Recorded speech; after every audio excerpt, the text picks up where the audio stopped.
my name is Khara Jabola-Carolus. I'm here as Kaniela's partner in struggle. I'm also here as an activist in government. I direct the Hawaii State Commission for the Status of Women, which is a government agency that's basically what I've been accused of being my whole life, which is the feminist police. Or as close as we're getting it.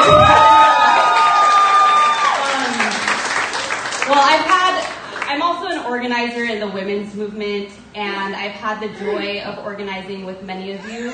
But something that you might not know about me is the very first place that I organized, where I learned to be an organizer, was in Jackson Heights, Queens.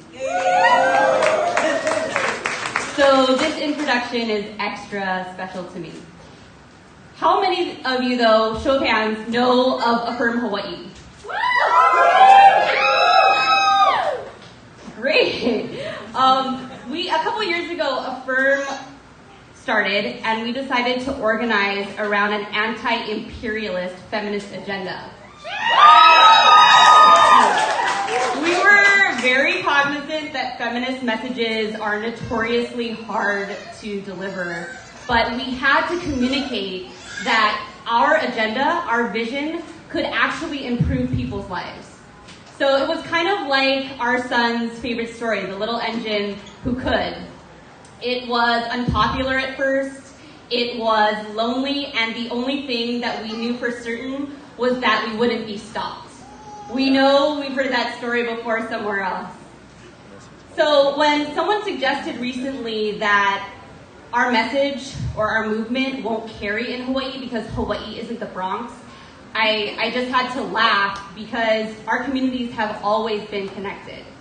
In fact, most of us, including Alexandria, are here as kids of colonial outposts. We've lived under people worse than Trump, for sure, and our countries were turned into slave states and labor colonies by the same rich sugar CEOs whose ancestors are still the largest campaign contributors in Hawaii today. So Puerto Rico and the Philippines, where my family are from, were actually colonized by the United States on the same exact day, just 5 months after Hawaii. And that was part of a deliberate and coordinated land grab by a handful of wealthy elites, despite the skepticism of the American public. And you know what our people did in response? They launched a global movement of liberation across the colonies without Twitter or Facebook. So progressives linked together their experiences in New York, in Cuba, in Puerto Rico, Guahan, the Philippines, Hawaii, and they cultivated political allyship together. Progressive newspapers in Puerto Rico ran headlines like Viva Filipinas Libre and Que Quieres Filipinas to show support for the independence movement there. They sent each other poetry. They organized workers in Spain to undermine its colonial power. Men and women cicadas chose to blame the plantation system instead of each other. They organized as workers, and eventually they walked off the plantation together.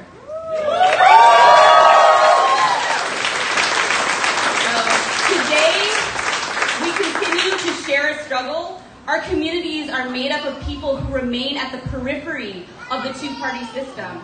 We're connoisseurs of imperialism. We're connoisseurs of poverty. We're connoisseurs of racism and sexism. And oftentimes, these systems show up in ourselves. We have so much to struggle in unity for and against. Sometimes the similarities are too real.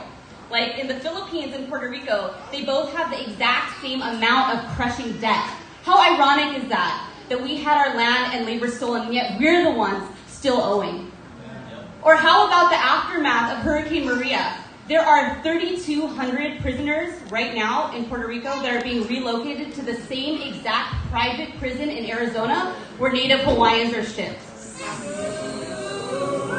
Every day we see a replication of how our lands were overrun and taken over. The very terrain of our communities are being remolded, like the gentrification of Queens and the Bronx, where entire histories are disappeared. This is similar and connected to the creation of white supremacist settler society in Hawaii, which turned genocide of people of color and Native Hawaiians into an everyday occurrence. And the worst recipients, of course, were women. So we rage at the separation of families at the border, but we are silent about the fact that if you give birth in Hawaii's prisons, you can't even have 1 minute with your newborn child before it's taken away. We mourn Anthony Bourdain, but say nothing about how Native Hawaiian girls suffer the highest rates of depression and suicide attempts in the state. We celebrate women's suffrage, but forget our Micronesian sisters give us taxes and their lives in our wars and have no electoral voice.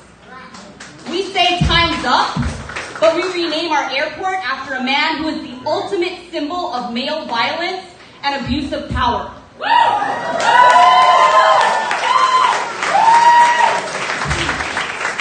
We wring our hands over Roe versus Wade, but this whole time, this whole 50 years, women on islands like Hawaii and the Big Island have never had real access to abortion. We talk about democracy and liberation in the workplace, but not the home. We say racial and economic justice are one, but pretend that gender is incidental, a perennially fatal mistake in our movements. We need to dismantle all systems altogether, now and everywhere, because women and men, both in Hawaii and the Bronx, have the central issue as the lost community, a disappeared history, and a muted voice. In the words of an organizer in Alexandria Stronghold, Ninachka, we cannot tolerate a politics of the abstract. We have to pull together a political framework from our lived reality. We have to recover the knowledge common to Native cultures, those which never segged into class and inequality, if we and the planet are to survive and to thrive. Speaking truth to power isn't enough.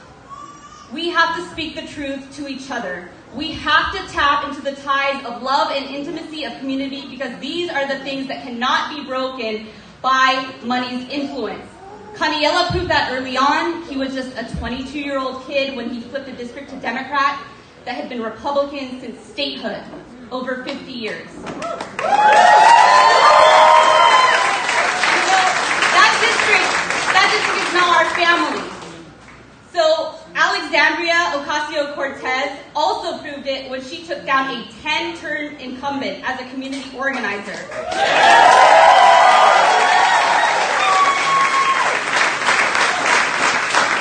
And at a time when inspiration is so crucial, she's organizing the nation.